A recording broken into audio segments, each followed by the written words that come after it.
क्या आपको लगता है कि युद्ध के मैदान में खड़ा एक महान योद्धा अपने सामने खड़े लोगों को देखने के लिए इतना समय क्यों चाहता था? अर्जुन के इस सवाल के पीछे केवल युद्ध की रणनीति नहीं बल्कि उनके मन में उठने वाले एक बहुत बड़े द्वंद्व की शुरुआत छिपी थी। अर्जुन भगवान श्री कृष्ण से कहते हैं कि मेरे रथ को दोनों सेनाओं के बीच में खड़ा रखिए ताकि मैं उन लोगों को देख सकूं जो युद्ध करने की इच्छा से यहाँ खड़े हैं और यह समझ सकूं कि इस युद्ध में मुझे किन किन योद्धाओं के साथ लड़ना होगा।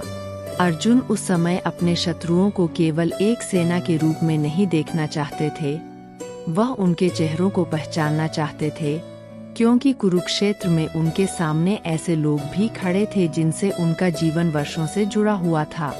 एक तरफ पांडवों का अधिकार और धर्म का प्रश्न था और दूसरी तरफ सामने उनके अपने संबंधी और गुरुजन खड़े थे।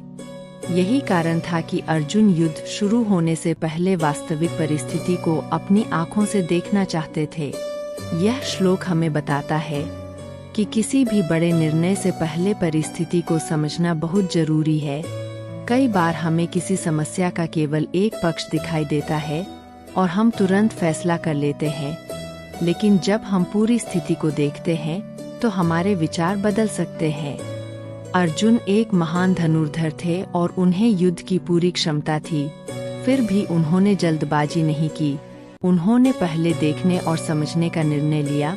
जीवन में भी जब हमारे सामने कोई कठिन परिस्थिति आए तो तुरंत प्रतिक्रिया देने के बजाय कुछ क्षण रुककर यह समझना चाहिए कि असली समस्या क्या है और उसका सामना हमें किस प्रकार करना है। लेकिन अर्जुन को अभी यह पता नहीं था कि सामने खड़े इन योद्धाओं को देखकर उनके मन में ऐसा भावनात्मक संघर्ष पैदा होगा जो उनके पूरे जीवन की दिशा बदल देगा। और इसी संघर्ष को दूर करने के लिए भगवान श्री कृष्ण उन्हें वह ज्ञान देंगे जिसे आज हम भगवद गीता के नाम से जानते हैं।